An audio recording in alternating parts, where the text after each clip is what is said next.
So, shall we talk about Scotland then? I mean, we didn't get into it much, but Scotland had an absolutely appalling match. You and I were It texting was as a I was tough, watching it. You were watching yes, the other day. They tough lost. match. Was it 5-1? I think it was 5-1. 5-1, Brutal. 5-1. The Yeah. biggest loss in the competition so far. But, you're playing a really experienced squad in Germany. But, Scotland was taken on in the opening match, by the way, the Yeah. host country. So Yep. let's just say the Germans were up for it. They had to show everybody, they kind of had to give it to Scotland so they could put all their fans at ease, basically, because Yep. folks are nervous. Germany hasn't really done well in a lot of international competitions of late. And, you know, well, Bayern Munich didn't win the Champions League, but you did have Bayer Leverkusen win the Europa League. Hmm. So, there's a little bit of like some pride going on in Germany for the footballing that's going on there actually right now, because it really is, very Hmm. high quality and being talked about a lot. But yeah, poor Scotland. Better. I thought the manager of Scotland had a much better tie. I saw it was some Scottish plaid tie. I thought better. Too bad you can't give 0.25 expected goal for that, but I thought very attractive there. And good thing you got a consolation goal, so at least you We didn't did. walk out with a goose egg. You did get a goal. You did create. There were some chances actually in that match for Scotland. And the thing is, you only get so few chances when you're Scotland. So Yeah. unless you've got a really killer striker, who's just so clinical. Unfortunately, that's not really the case in Scotland, right? So Germany limited you to a few chances, and they just, you can see the speed and the quality of Germany really just over the Scots. No offense, but that's really what it Well, was. I agree with everything you said. It's hard when we're a small country, 5 million people, against Germany, which is, I don't know, it's at least 60, 40. 40 million. Okay, It's up yeah, there. something like that. I don't know. Yeah, yeah, it I can is. Google it. German population is 84 million almost. So, Okay, well there you go, you know, 84 million. it's a big Jeez. country, so they're just going to have more talent. It doesn't have Yeah, to, it doesn't have to, be the decider, but it doesn't hurt. Um, but it was pretty rough, and like you said, the energy just wasn't there. They could have been sort of dogged and hungry and just sort of nipping at the heels of the Germans the whole time to keep them on their toes, and maybe had a more respectable finish. I think not the only factor, but clearly losing a player after a red card, which we can talk about in a minute. It's really hard to play yeah, 45 plus yeah, minutes. I forget exactly when for it was sure. first half, but to play a second half with one man down against Germany, no matter how bad they've been or Yeah. how off their game they've been in recent years. Germany is one of the top clubs in the world of all time, Mm-hmm. up there with That's Brazil right. and England and France and Italy and a few others. So Yeah, yeah, it was a really hard match to watch. I thought Andy Robertson did okay. He's the captain. He started out, I think, doing a decent yeah. job with a couple of good moments in the first half, but once the goals started pouring in for Germany, it was hard to watch. But then we're used to it. Yeah, the quality is just, you know, Tony Cruz is doing what he's doing for Real Madrid. They're dropping him back into the like a three-man center back, and he's just pinging balls in like two lines deep because he can, and no one's going to pressure him because he's so far away from the goal. So he has all the time in the world. And then you just got a lot of young, very quick, dynamic forwards for Germany that, you know, they're playing in Munich. I think they were playing in the Olympic Stadium. And so, opening night, right? So there's Yeah, just, I think, a lot of adrenaline for these players to get on the score sheet, right? Show, and, unfortunately, Scotland's kind of like a good mark for them to yeah, do that. And so I think they were all trying to just get their goal in, to be honest. could be, could be. So anyway, I think that's a Yeah. good summary of the first few days of the competition, some of the teams that we've been paying attention to. About tackles, and we'll start maybe with the tackle in the Scotland Germany game with Ryan Sure. Porteous. Made a bad tackle, Yeah. definitely, and I'm obviously biased, but he went into tackle, and there's been a lot of criticism of that. He went in 2-footed, studs up on That's right. Ilkay Gundogan on the German side. That is something I think we've seen some of that in the last Premier League season. So I think we probably texted about some of these situations where people make those kind of moves. It wasn't a high, very high tackle. It was just it came in 2 feet on an ankle. He made contact with the ball, Yeah. I think, but it a was it a yellow and then a red? I can't remember what the order of um sort of I official think it was. was I think it was missed. VAR had to call him back, and then I Yeah, think he gave the red, I think is what happened. I think that's what happened. Um, Yeah, and yeah. I forget if Germany scored if they got I um think I forget. It was I don't remember now. I don't remember either, but so anyway, they sent him off, and Scotland was down 10 men. We Yeah. don't need to talk about that in great depth. Let me just talk about the other one that we want to compare, and I thought Sure. to compare a tackle against Diaz on the Colombian national team playing Bolivia 24, 48 hours later. And so there was another tackle by a player on him, which I thought looked worse, studs up.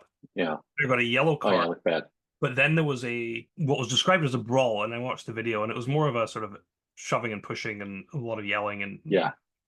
Yeah. I don't know, what people's views are on that, but two players who were in the sort of quote unquote brawl got red cards and sent off, one from each side. So it was 10v10, but the Yeah. player who made the tackle only had a yellow card, and so they carried on. I think Colombia won 3-0 in the Yeah. end.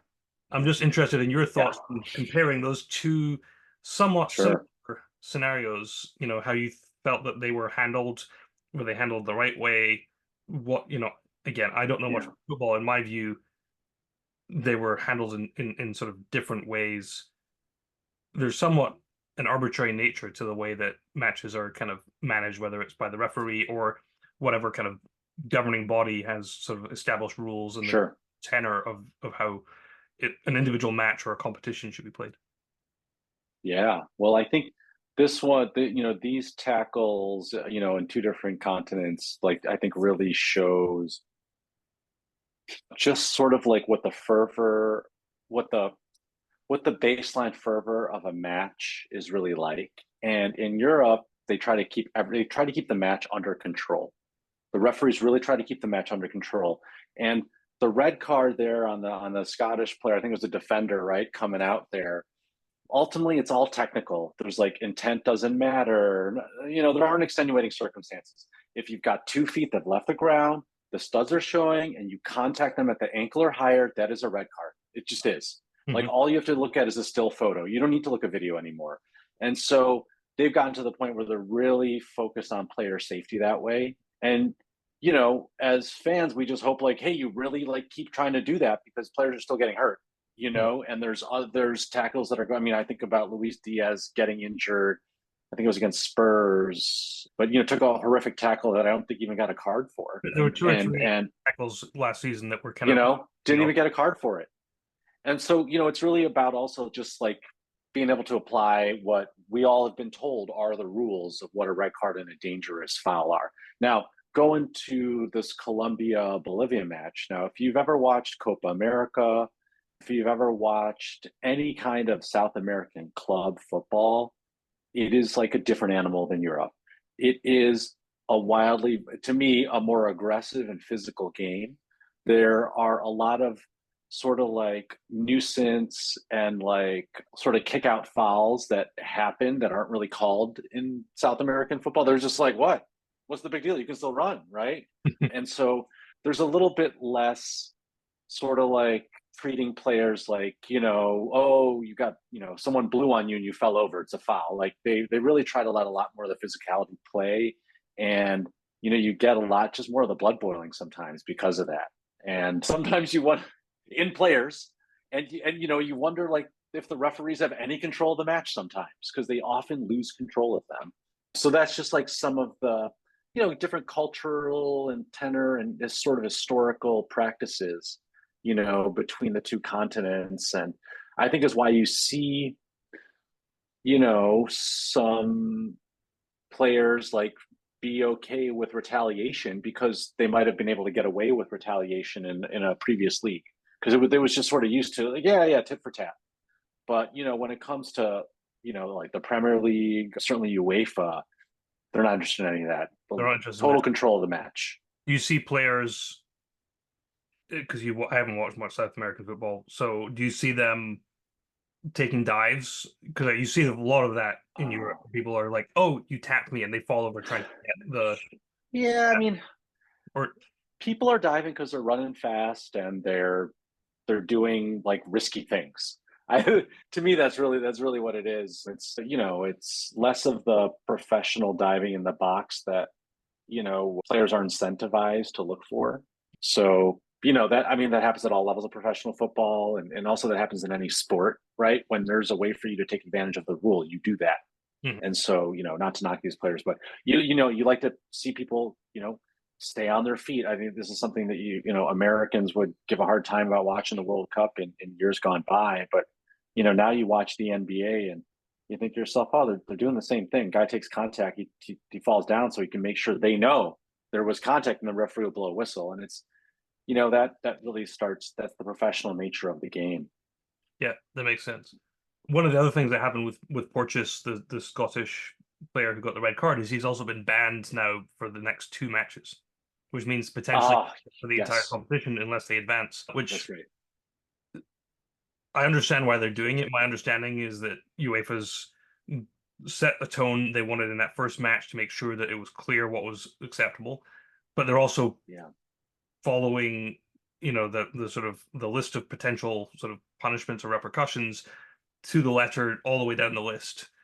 And that, to me, when I put my sort of Scottish, fan national sort of bias hat on, it feels a lot. It feels over sort of precious, and it feels like, Yeah. but it is what it is. What do you think about that?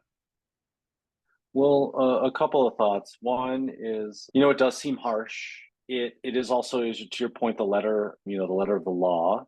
And in a sport where the referee can blow the whistle when they want to end the game, allowing that freedom and flexibility of what real life is like to come to the conclusion of something, you'd think UEFA would try to find some ways to offer some flexibility to a small nation who went up against the host country in the opening match. Okay, and took all that pressure in that situation, and if Gundogan, who was the German player who was the quote unquote victim or survivor of that, maybe if the guy walked off the field and was really injured, you might hear some clamoring. But if he's able to play on, you think maybe it wasn't so bad, like practically speaking. Maybe you at least downgrade it to one game suspension. But the other point I wanted to make, what I really like about football is discipline, and that's what they call it. They call these things discipline, and when you don't act well, you are punished for it, not just in that game, but in the future. And it says basically that fouls are not some technical thing that you just like use up in every match. There's Mhm. things that follow your behavior, follows you, just like in life. There are consequences for what happened in the stage before and the previous stage before. And so I think that's something that's really nice in this rule that America should embrace, is like, oh, so if you're going to act like a fool all the time on purpose because that's your strategy, well, this is going to be the result. And you're not going to have, like, growing up in the 90s, the hack a shack strategies where you just come in the NBA, you're just fouling people on purpose to stop them from playing. Like in football, there's penalties for that kind of, like, not wanting the game to flow. That's So interesting. that's what I wanted to get out here a little bit about this, about red cards and discipline, to help folks understand a little bit the purpose there and why it's really special. Yeah, we can talk more about that in the future, but it makes me think about an old adage, which is comparing rugby and football, soccer, football. You talk about rugby as a game for thugs played by gentlemen, and football is a game for gentlemen played by thugs. And I think it's speaking to that a little bit, where you have some of this bad behavior by footballers, whether it's on the match or off, but there's a sense of this should be a game played by gentlemen, and there's a sort of code of conduct and a sort of a Yes. sense of how we carry ourselves on and off the pitch. And that's why you see, I mean, you mentioned the tie earlier, you see, especially in Europe, a lot of the coaches on the sides with a tie on, or people in the stadium wearing a shirt and tie, just watching the Yeah. match. See sort of famous people affiliated with the club in, just in this, not in the dugout, but up in the stadium, and they're dressed in a certain way, and so that's maybe it's all tied together in sort of a sense of what the aesthetic and the sort of the vision of what football should be about.